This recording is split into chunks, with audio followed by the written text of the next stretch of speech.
that it would be eclipsed on the 13th, while it was said on the 1st.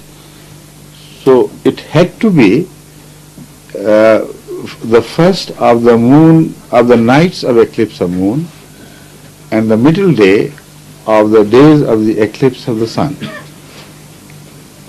By way of further argument, he pointed out that the moon of the first night is highly questionable in the sense whether it appeared or did not. A very thin slice it is, and even the slightest shadows cast by some dust hanging in the horizon or clouds, etc., makes it disappear altogether. And the life is so short, the lifespan of the first moon, that it lasts, say, from 10 to 15 or half an hour, no more. So if a cloud covers it or dust particles obscure it, it will not be seen anyway. Now, on top of that, if it is eclipsed, how can we see it? Eclipse can only be noticed if the remaining part of the moon is visible and only a small part becomes invisible. So, the eclipse the moon of the crescent, eclipse the crescent and it will disappear. And the time-old debate will continue once again. The mullahs, the religious clergy would say it did not eclipse, it did not appear. What do you mean by eclipse? It never appeared. And poor Imam Mahdi, he would say, no, it appeared, but we couldn't see it because it was eclipsed. So it is stupid to interpret things in a manner which are contrary to the nature created by God and contrary to the human experience. Impossible. It can't happen like that. But the third and the clinching argument is this, that Hazrat Muhammad Rasulullah, the founder of Islam, is known and universally accepted by all Muslims to have the best command of Arabic after the Holy Quran. His Arabic, the quality of his Arabic is beyond a shadow of doubt, most excellent. Every Arab knows that the moon of the first 3 nights is referred to as crescent, hilal, never as qamar. When the moon, people speak of the moon of the first 3 nights, they always refer to it as al-hilal. And in English, it is referred to as crescent. The prophetic words used by the Holy Prophet of Islam were al-qamaru, yankasif al-qamaru, not al-hilalu. So did he not know Arabic? Did he not know that Arabs do not refer to the moon of the first 3 nights as hilal? And instead of that, if he knew from God that this would be the period when the moon would be eclipsed, he should simply have told us that it would be a crescent which will be eclipsed. He didn't. Qamar normally applies to the fuller moons of later periods.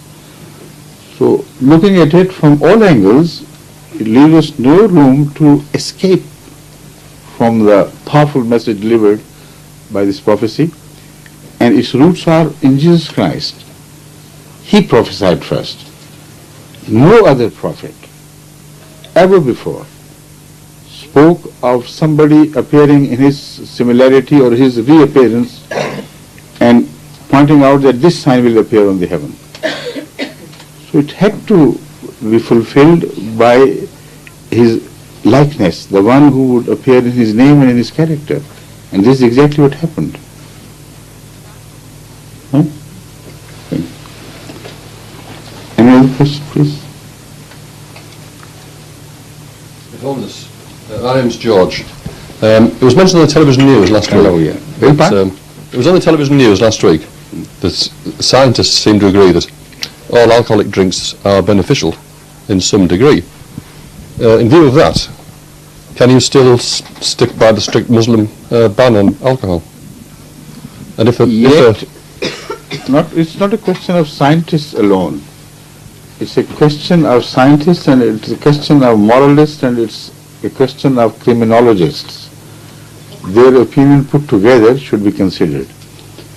As far as the benefits of spirit are concerned, this is one object which is mentioned in the Holy Quran with a reference also to its benefits. While forbidden, it says it has its benefits, of course, but its harms outweigh the benefits. And the harms are briefly mentioned in principle, which speak of its power, its capability to dazzle human intellect, to befog human intellect, to capture human intellect to a degree where he is no longer in command of his actions. Now, if you read criminologists' appraisal of what is happening in the Western society in particular, you will see that the one single culprit which is attributed to be responsible most largely for the crime in our society is alcohol. And alcohol addiction is much wider than the drug addiction. And not only the crimes, but the suffering which results from alcoholism every Christmas at least, by way of killing of innocent lives and badly mauled people, etc., during driving by the alcoholics, is not a piece of information at all. Everybody knows this.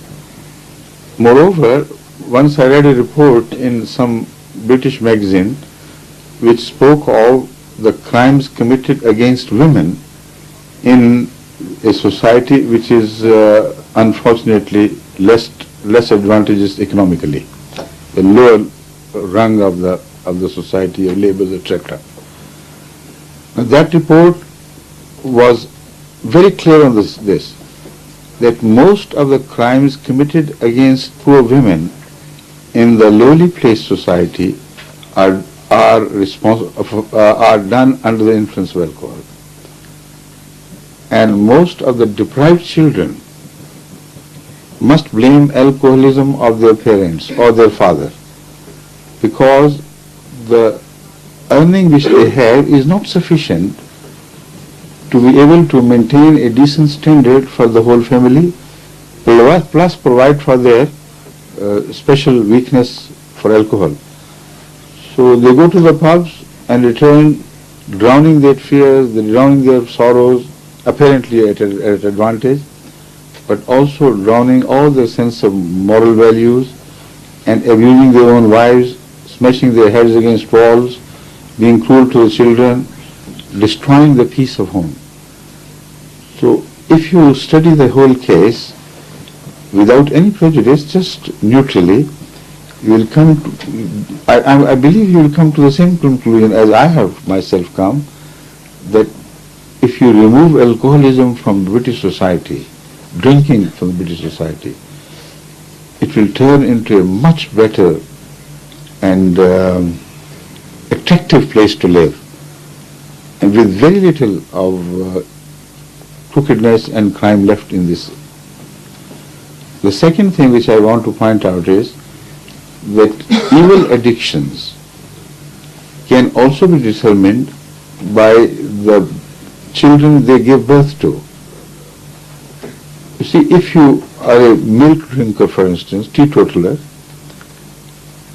such habits do not create other habits which are worse than these. The simple habits, you can live for centuries with these without their giving birth to worse habits. But addiction always creates worse forms of addiction. And drug addiction is a child of alcoholism, in fact. When you can no longer be kicked to the degree that you want, when you no longer can be excited to a state which used to excite you but no more, when you want to go beyond, then of course you are in search of something like drugs of different forms and types.